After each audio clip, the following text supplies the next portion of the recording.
몸이 불구가 된 그런 사람은요, 자칫 정신적인 장애까지 되기 쉽기 때문입니다. 이를 극복하기 위해서 가감히 도전하는 용기를 길러주기 위한 목적에서 장애자 올림픽과 같은 그런 행사를 갖게 되는 것입니다. 그런데 몸은 불구가 아니면서 정신적인 장애가 되어 열등감 속에서 마음이 뒤틀린 사람들이 우리 주변에, 아니 여러분 중에도 있습니다. 전에 나은자천에 전에 제가 갔던 일들이 있습니다. 가자마자 그곳 장로님이 병을 나왔습니다. 자동차로 병을 와가지고 저를 앞자리에 태우고 부탁하는 말이 있더라고요. 절대로 문둥이 소리 나는 단어를 하지 마시고 나환자라는 그런 말을 쓰지 말아 달라고 그렇게 부탁을 합니다. 다시 말해서 그들의 약점이나 단점을 말하면 대단히 불쾌하게 생각하고 자존심이 상해서 은혜도 받지 못한다 하면서 성경이 본문에도 문둥이라고 기록되어져 있는데 그 이야기와 같은 말씀을 택하지 말라고 그렇게 저한테 신신당부하는 것을 보았습니다. 손가락, 발가락이 떨어진 것만이 아니라 마음에 문둥병이 들어서 마음이 뒤틀려 있다는 그러한 말을 듣고 저는 더욱 조심스럽게 그들에게 말씀을 전하고 온 적이 있습니다. 사실 이 육적인 장애보다는 마음의 장애, 즉 정신적인 장애가 더 문제가 심각한 것을 우리는 알 수 있습니다.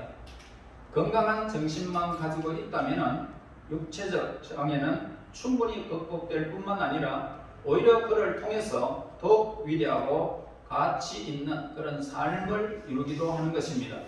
그러나 이 정신적 장애를 가진 자들은 아무것도 하지 못하고 문제만 일으키다가 끝내 폐인이 되어져 버리고 사회적으로 문제만 일으키는 암적인 그런 존재가 되기도 하는 것을 보게 됩니다.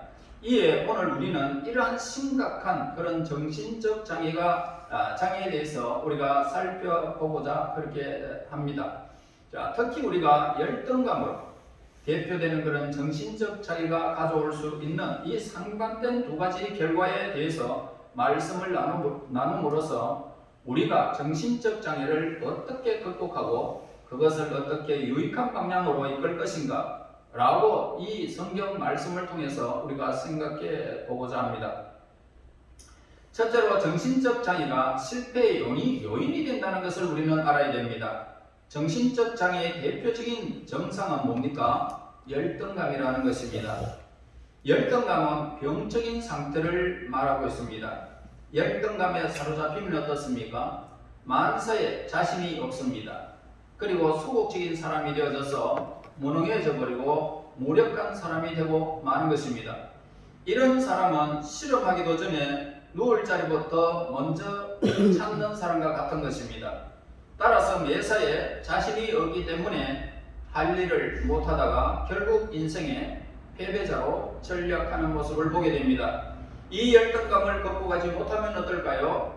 교회에 다녀도 봉사를 못하고 또 우리는 한 사람도 전도도 못하는 무력한 사람이 되고 마는 것입니다. 또한 다른 사람과 어울려서 친교 생활도 못하고 나 혼자 고립되어 사는 모습을 보게 됩니다. 이런 사람이야말로 더 적극적으로 나서서 말도 하고 봉사도 해야 열등감이 그렇게 치료될 수가 있는 것입니다. 심한 사람은 어떻습니까? 소극적일 뿐만 아니라 모든 일에 자포자기하고 지나치면은 자살까지 하는 것입니다. 또한 섭섭함을 느끼지 않은 일을 섭섭하게 잘 느끼는 겁니다. 섭섭하게 잘 느끼고 또 토라지기를 굉장히 쉽게 토라져 버립니다.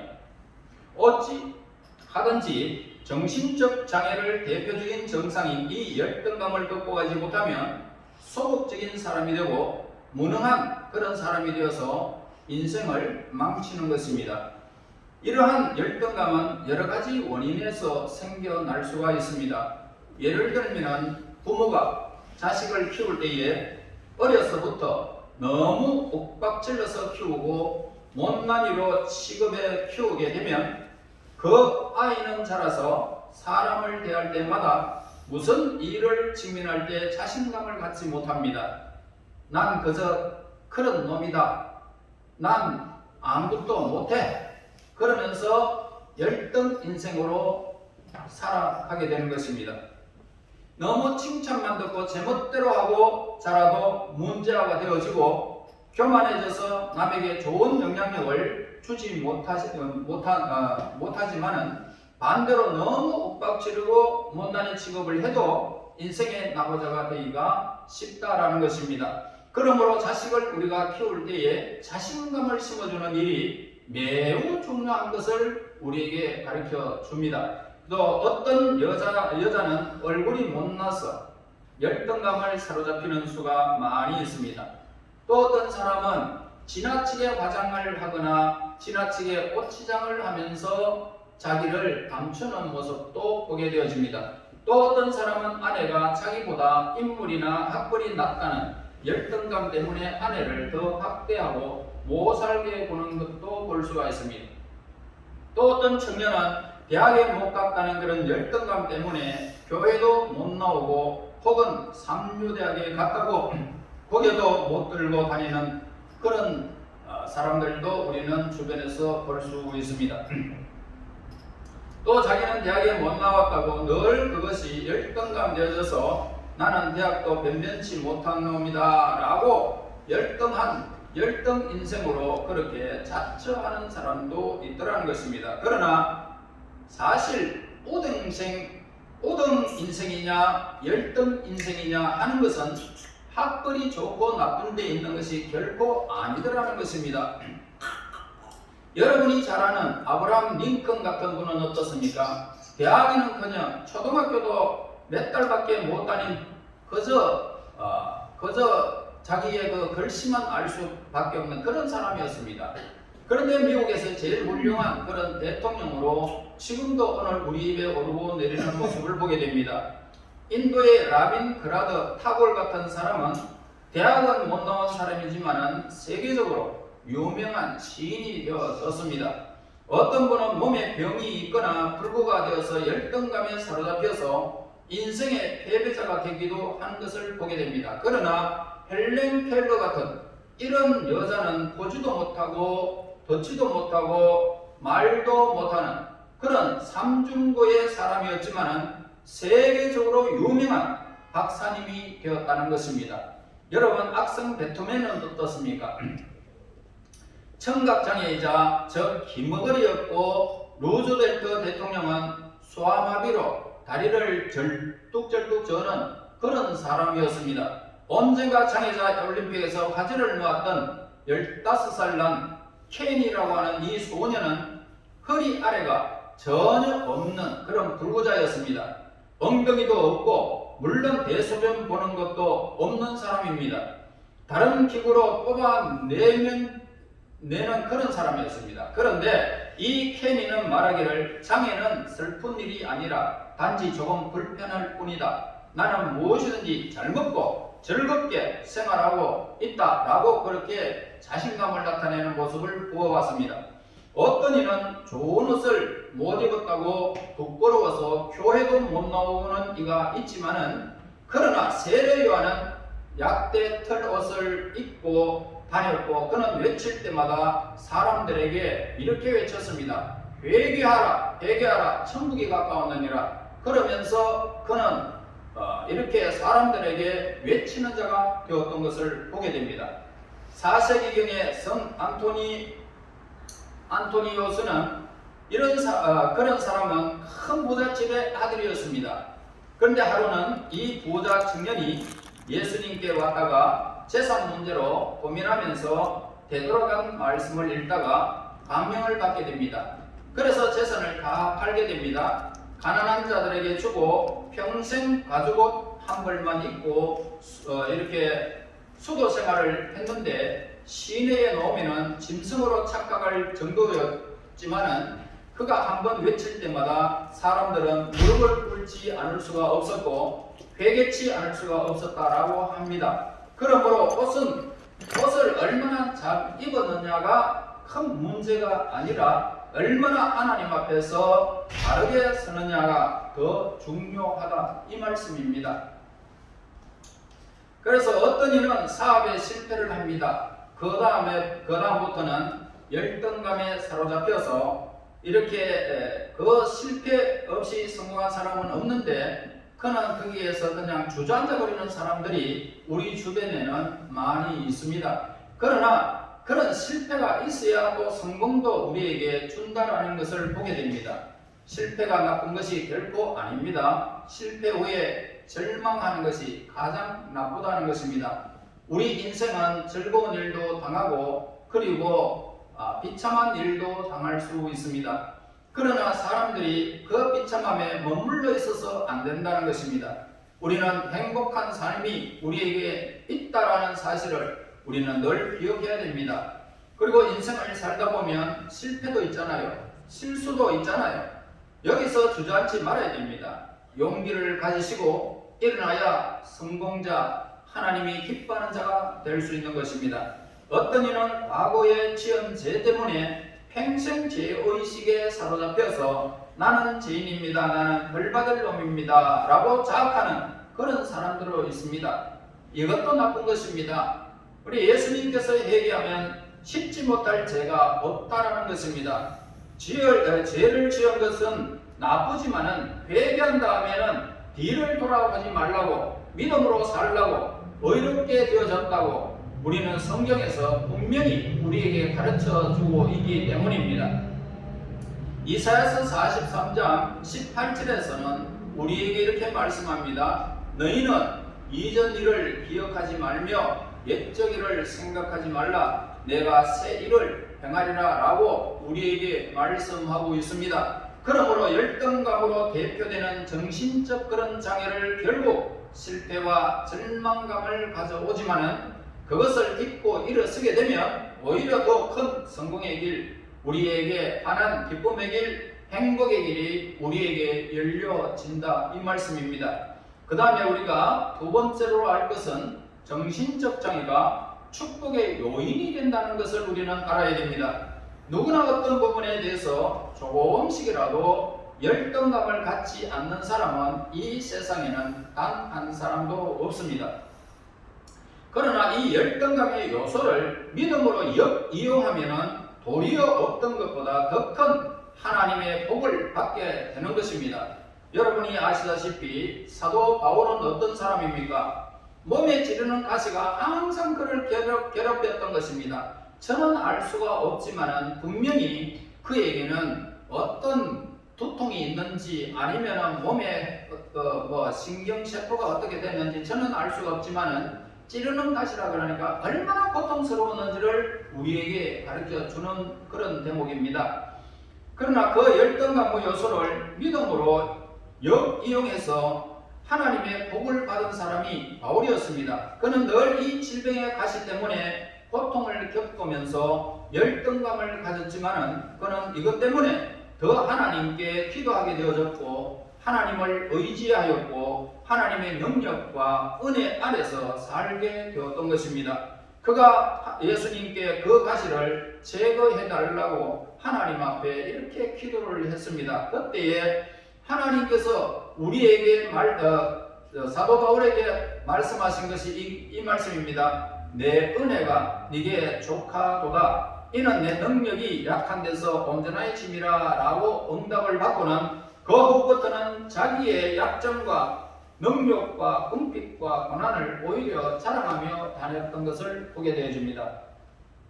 내가 약할 그때에 나는 더욱 강한 자라 라고 그렇게 고백을 하고 있습니다. 결국 열등감의 원인이 되는 이 요소가 바울로 하여금 예수님의 능력과 은혜 아래서 매달리게 하는 그런 역할을 했던 것입니다.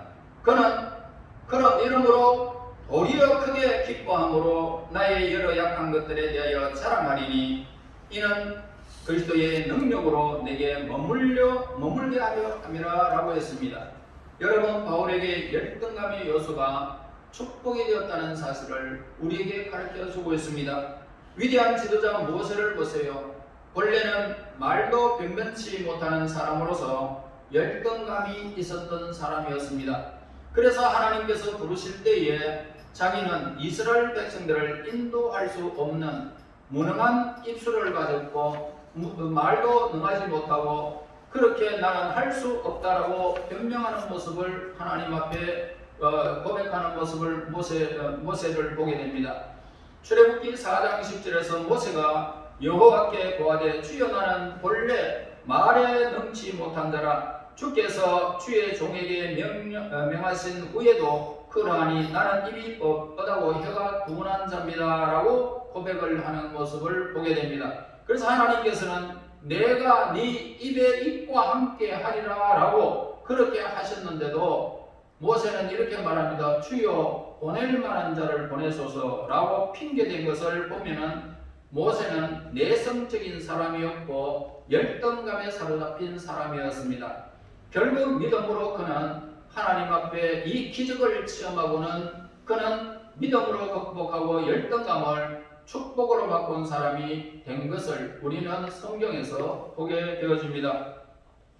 선지자 에레미야를 여러분 보시기 바랍니다. 하나님이 부르실 때에 에레미야가 뭐라고 말합니까? 슬프도소이다 주 여호와여 보소서 나는 아이라 말할 줄 알지 못하나이다 라고 한 것을 보면 그도 역시 내성적인 사람이었고 열등감을 가진 사람이었지만 결국 그것 때문에 더욱 능력 있는 하나님의 종이 된 것을 우리는 성경에서 보게 되어집니다.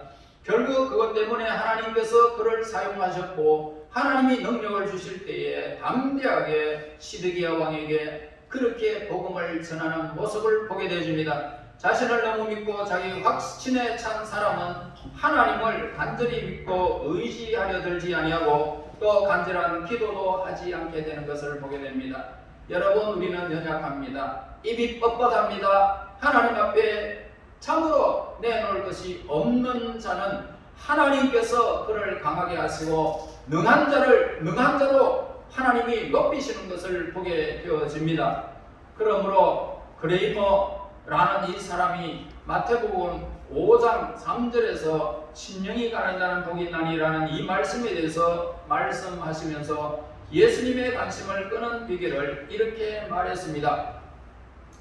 첫째, 심령이 가난한 자는 복이 있다는 것은 자신의 부족을 깨닫는 것이다 라고 했습니다. 심령이 가난한 자, 즉 분명히 도움에 필요한 사람들을 말하고 있죠.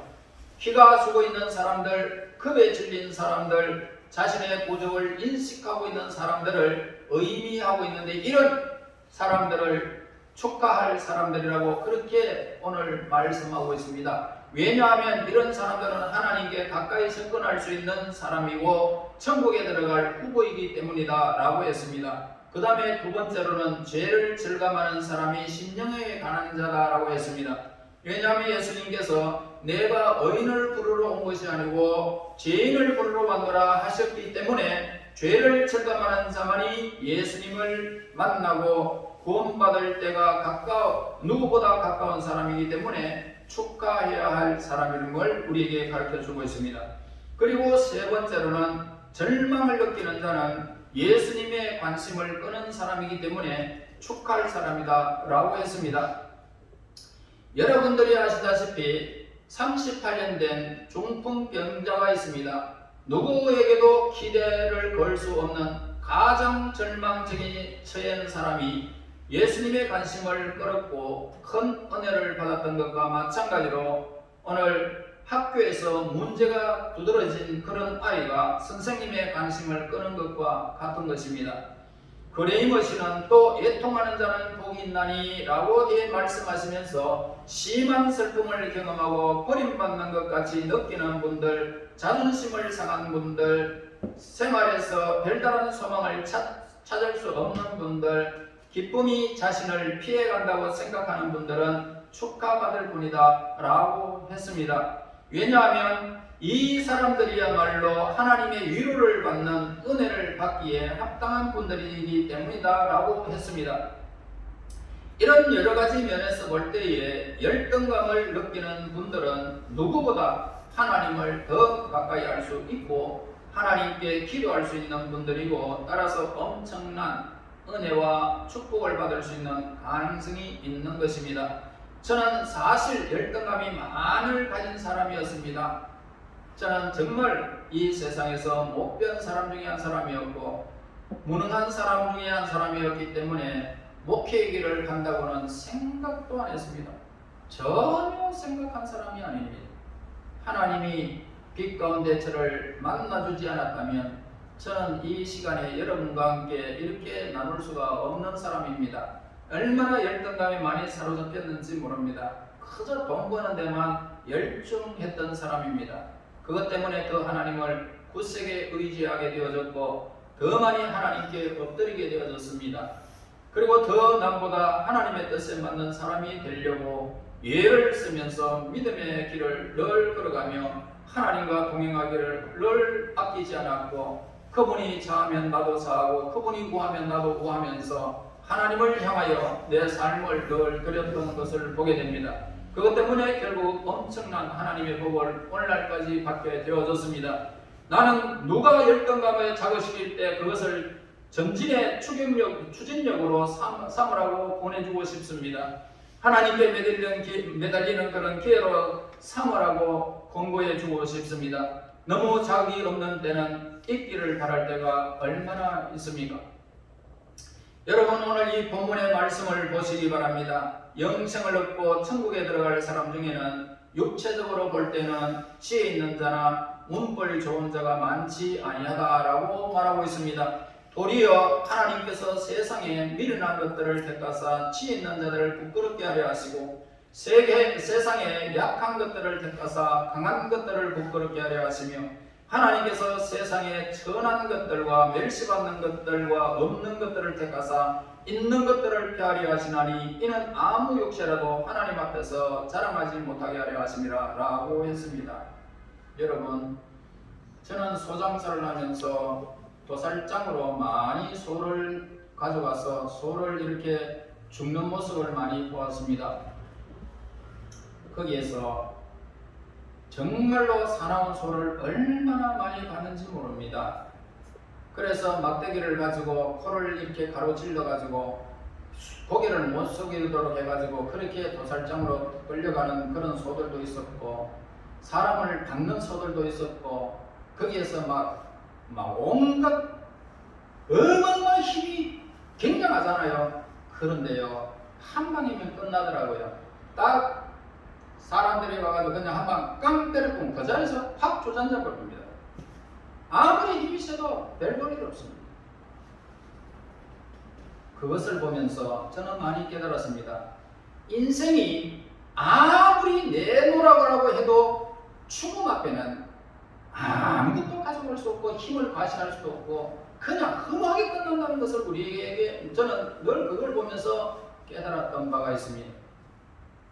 여러분 벌거벗은 몸으로 와가지고 우리 하나님이 부르시면 우리 모두는 두말할 나이가 없습니다. 모든 것이 사라져버립니다. 인생의 모든 것은 끝나버립니다. 그러므로 우리는 연약한 인생 중에 한 사람인 것을 우리는 알고 하나님을 절대적으로 의지해야 할 것입니다. 그분 앞에 우리의 삶을 늘 두고 살아가는 것입니다. 그러면 여러분들 무능하게 느끼시지만은 나는 열등감을 가지고 있는 사람 같지만은 하나님이 높이실 때에 여러분들이 그 내놓으라 하는 사람들을 부끄럽게 한다는 것입니다. 여러분 그러므로 우리 모두는 스스로에게 있는 이 열등감을 잘 선용해야 할 것입니다. 그것을 도리어 축복의 요인이 되도록 하나님 앞에서 삶을 사는 자가 지혜로운 사람인 것입니다.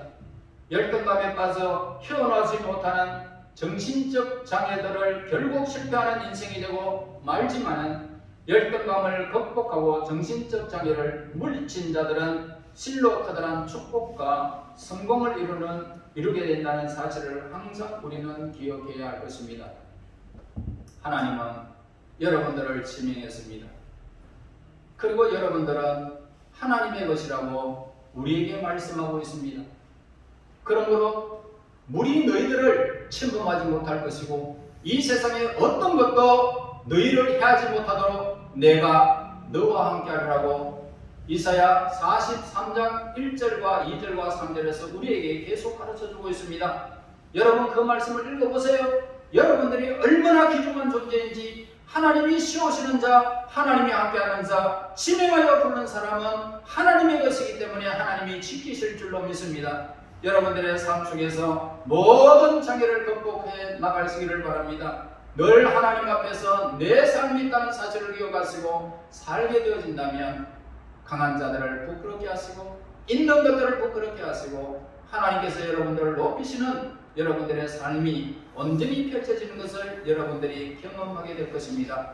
하나님 앞에서 높임을 받고 복을 받는 저와 여러분이 되시기를 예수님 이름으로 축원합니다. 하나님을 감사합니다. 감사합니다. 허물 많은 저희들 예수 그리스도를 만나게 하시고 하나님의 자녀의 권세를 누릴 수 있는 복을 주심을 진실로 감사합니다. 이 세상의 수많은 일들 우리의 삶 속을 가로막는다 할지라도 하나님 무능한 자가 되지 않기 원합니다. 소망을 가진 자들이 되기를 원합니다. 하나님 정신적 장애를 극복할 수 있도록 인도하여 주셔서 우리의 앞날은 하나님이 우리의 길을 인도하심을 믿고 날마다 그 하나님을 바라며 믿음의 승리자 이 세상에서 수많은 사람들에게 높임을 받는 하나님의 사람들이 될 수 있도록 인도하여 주시옵소서. 예수님 이름으로 기도합나이다. 아멘.